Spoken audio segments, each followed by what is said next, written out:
Hello guys, আসসালামু আলাইকুম। তো আজকে আপনারা দেখতে পাচ্ছেন যে আমি একটা কোরিয়ান নুডলস নিয়ে নিয়েছি। তো আজকে আমি এটা রান্না করব। তো চলেন দেখে নিই কীভাবে রান্না করব। প্রথমেই একটি কড়াইয়ে পানি নিয়ে নিচ্ছি। পানি নেওয়ার পর চুলায় বসিয়ে দিলাম। এখন এটি গরম হোক।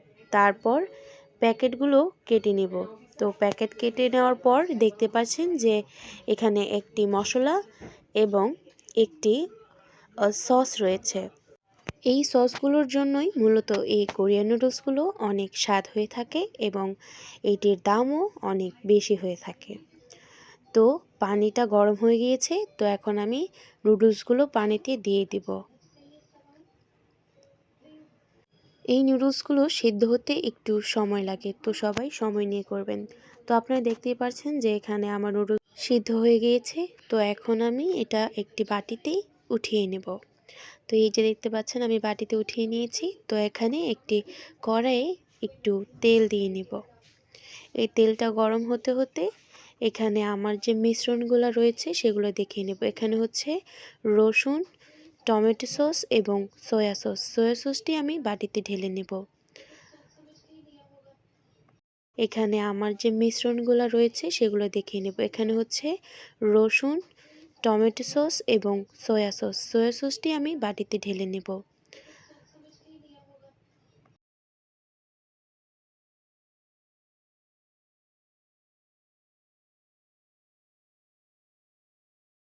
তেলটি গরম হয়ে গিয়েছে। এখন আমি এই মিশ্রণে গরম তেলটি ঢেলে নেব, যাতে মশলাগুলো একটু রান্না হয়ে যাবে। তারপর আমি নুডলসের ভিতরে ওই সসটা ঢেলে দেব, যেটা আমি বানিয়েছিলাম। এখন আমি নুডলসের প্যাকেটে যে মশলাগুলো ছিল সেগুলো দিয়ে দিব। এখানে দেখতে পাচ্ছেন যে প্রথমে আমি সসটা দিয়ে নিচ্ছি। এখন আমি ওই মশলার প্যাকেটটিও দিয়ে দিব।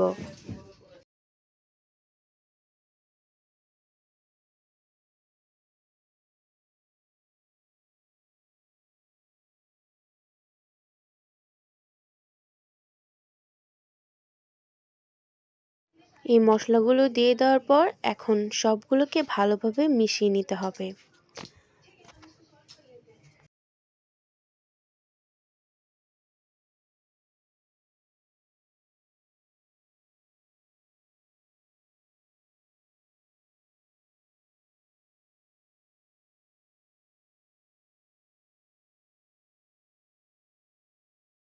এখানে আমি একটি ডিম ভেজে নিচ্ছি। এটা আপনাদের অপশনাল, আপনারা দিতেও পারেন, চাইলে নাও দিতে পারেন। আমার পছন্দ তাই আমি দিয়ে দিচ্ছি। এইদিকে আমার নুডলসগুলো রেডি। তো কেমন হয়েছে